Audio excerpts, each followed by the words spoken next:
Hello guys, स्वागत है आप सब लोगों का मेरे YouTube channel economics hub Uttarakhand open university में।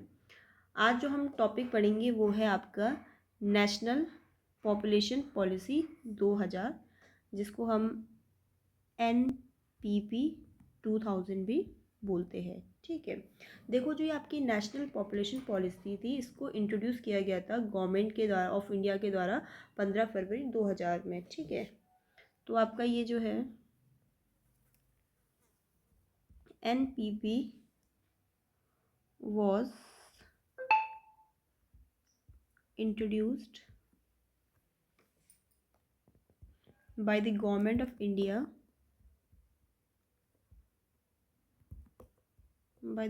of India on Feb 15। ठीक है, 15 फरवरी को 2000 में जो ये पॉलिसी आई थी, इसका जो ऑब्जेक्टिव था, जो मेन इसका उद्देश्य था, वो क्या था कि जो हमारी पॉपुलेशन इसकी तेज़ी से बढ़ रही है, हमें स्टेबल पॉपुलेशन ग्रोथ चाहिए, उसमें स्थिरता लाना चाहती थी। स्टेबल पॉपुलेशन ग्रोथ, ये इसका उद्देश्य था। ठीक है, और ये भी चाहती थी कि मतलब जो शिशु और जो माँ है उनके स्वास्थ्य के उसमें भी मतलब हेल्थ में इम्प्रूवमेंट लेकर आना। जो मतलब इतना मतलब आपका इन्फेंट मोर्टेलिटी रेट है या मैटरनल मोर्टेलिटी रेट है कि जो मतलब जन्म में ही बच्चों की मृत्यु हो जा रही है, या माँ की मतलब बच्चे को जन्म देते समय उनमें कमी लाना, उनकी हेल्थ के लिए अच्छा काम करना। ठीक है, ये आपका ऑब्जेक्टिव था नेशनल पॉपुलेशन पॉलिसी का। जो ये आपकी नेशनल पॉपुलेशन पॉलिसी आई थी 15 फरवरी 2000 को सरकार के द्वारा लाई गई थी, इसके ऑब्जेक्टिव्स को तीन तरीके से हम समझ सकते हैं। तीन तरीके से इसके की ऑब्जेक्टिव्स को हम क्लासिफाई कर सकते हैं। ठीक है, की ऑब्जेक्टिव्स ऑफ NPP 2000। ठीक है, तो पहले तो इसके थे इमीडिएट गोल्स। मतलब इमीडिएट गोल्स से आप क्या समझते हो? Short term goals. ठीक है, मतलब जिनको सबसे पहले प्रायोरिटी दी जाएगी इन वाले गोल्स को। ठीक है, शॉर्ट टर्म। दूसरा जो इनका गोल था वो थे मीडियम टर्म गोल्स। ठीक है, मीडियम टर्म गोल्स, जो इनका टाइम पीरियड था बाय 2010 तक इसको ये पूरा करना चाहते थे। ठीक है, थर्ड है इनका लॉन्ग टर्म गोल्स, जिसके लिए टाइम पीरियड रखा गया था बाय 2045। तो नेशनल पॉपुलेशन पॉलिसी के ऑब्जेक्टिव्स को तीन तरीके से समझेंगे, इमीडिएट गोल्स से, मीडियम गोल्स से और लॉन्ग टर्म गोल्स से। ठीक है, एक एक करके समझते हैं। पहले हम आ जाते हैं इमीडिएट गोल्स या शॉर्ट टर्म गोल्स पे। ठीक है, फर्स्ट है हमारा इमीडिएट गोल्स। तो देखो, इमीडिएट गोल्स में इनका यही था कि जो इन्फर्टिलिटी मोर्टेलिटी रेट है उसको रिड्यूस किया जाए 30 से भी कम पर 1000 लाइव बर्थ में। ठीक है, रिड्यूस इन्फेंट मोर्टेलिटी रेट, इसको हम IMR से डिनोट कर सकते हैं, टू बिलो 30 पर 1000 लाइव बर्ड्स। मतलब क्या इस लाइन का मतलब? इस लाइन का मतलब ये है कि अगर एक साल में 1000 बच्चे हुए हैं जीवित, ठीक है, तो उसमें से जो, तो इसमें ये था कि अगर एक साल में 1000 बच्चे जो है वो जीवित हुए, लाइव बर्थ मतलब लाइव बर्थ मतलब जीवित पैदा हुए, तो उसमें जो आपका इन्फर्टिलिटी मोर्टेलिटी रेट है वो कितना होना चाहिए? मतलब शिशु मृत्यु दर वो आपका 30 से कम होना चाहिए।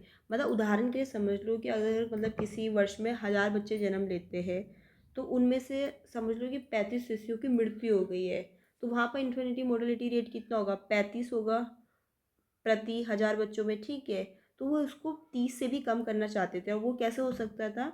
जब बेहतर अस्पतालों की सेवाएं मिलेगी, बच्चों को एक अच्छा पोषण मिलेगा, वैक्सीन टाइम पे लगेंगे। ठीक है, तो पहला आपका इमीडिएट गोल्स में पहला तो ये था कि जो इन्फेंट मोर्टेलिटी रेट है उसको रिड्यूस करना 30 से भी कम पर 1000 लाइव बर्ड्स। ठीक है, इसी तरीके से इसका ये भी था कि जो मैटरनल मोर्टेलिटी रेट है मतलब माँ का, ठीक है, मतलब ये भी तो वो रखेंगे टू बिलो 100 पर 1 लाख लाइव बर्ड्स, ठीक है। Reduce maternal mortality rate to below 100 पर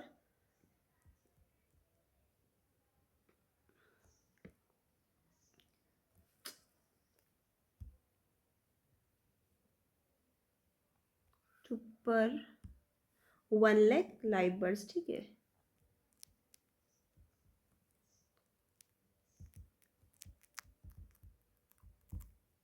फिर ये चाहते थे कि भाई मतलब बच्चों को जो है टीकाकरण की वो सुविधा भी मिले, ठीक है। तो पूरा मतलब पूरा होना चाहिए, यूनिवर्सल इम्यूनाइजेशन होना चाहिए। Ensure universal immunisation of children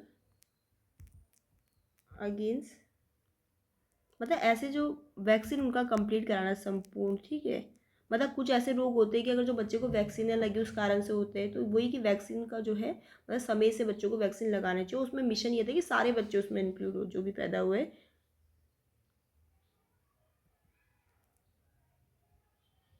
vaccine preventable diseases, ठीक है। फोर्थ जो आपका इसमें पॉइंट आ जाएगा वो ये आ जाएगा कि ये प्रमोट करना चाहते थे डिले मैरिज को, जिसमें उन्होंने लीगल एज मैरिज की गर्ल्स के लिए 18 रखी और बॉयज़ के लिए 21 रखी। प्रमोट डिले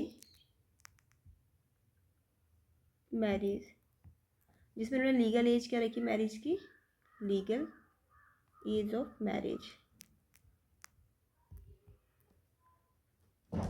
18 लड़कियों के लिए और 21 बॉयज़ के लिए।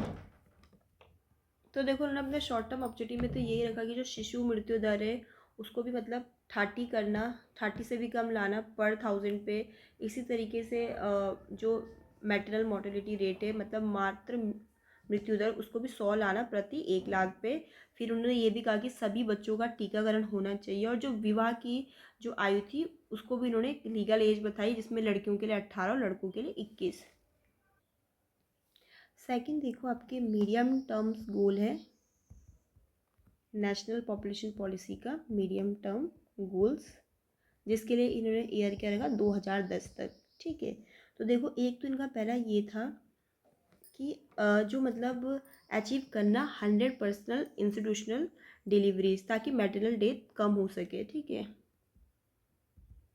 Achieve 100%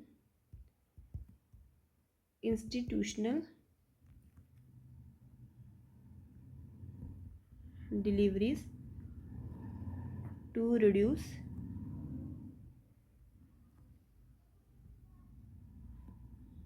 maternal deaths.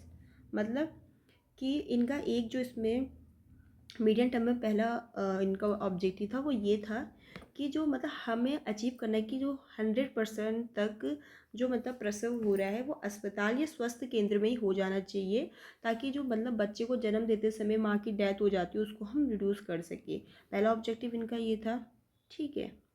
फिर इनका दूसरा जो आपका मीडियम टर्म में ऑब्जेक्टिव ये आता है कि इम्प्रूव करना था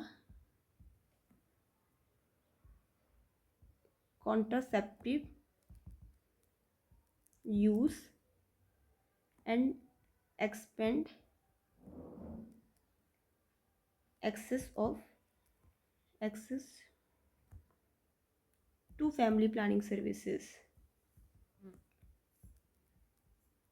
कि भाई जो फैमिली प्लानिंग की सर्विसेज है, ठीक है, उसके बारे में ज़्यादा से ज़्यादा लोगों तक पहुँच हो, और जो गर्भ निरोधक के मेथड है उसका भी यूज़ इम्प्रूव किया जाए, उसकी पहुँच भी ज़्यादा से ज़्यादा लोगों तक हो, ठीक है।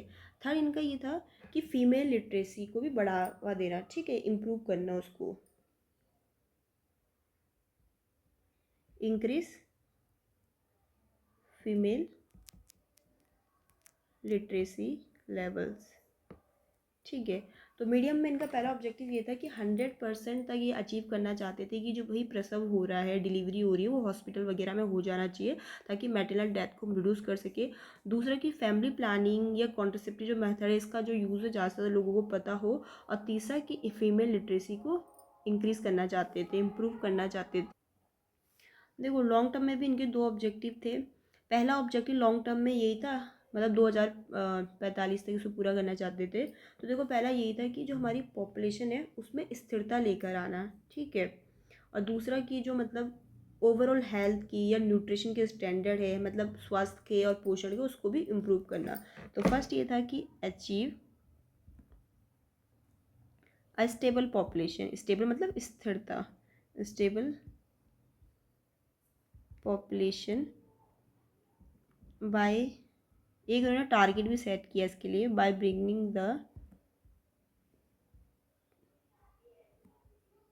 Total fertility rate to the replacement level of 2.1, ठीक है। और सेकंड पॉइंट ये था कि इम्प्रूव करना है हेल्थ और न्यूट्रिशन की सर्विसेज को, ठीक है। Improve overall health and nutrition standard.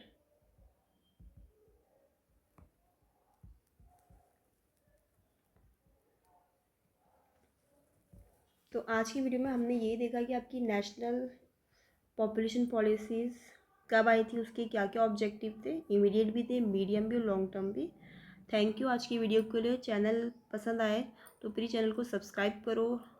Video अगर आपको पसंद आए, सॉरी, तो चैनल को लाइक करो, शेयर करो, सब्सक्राइब करो। Thank you.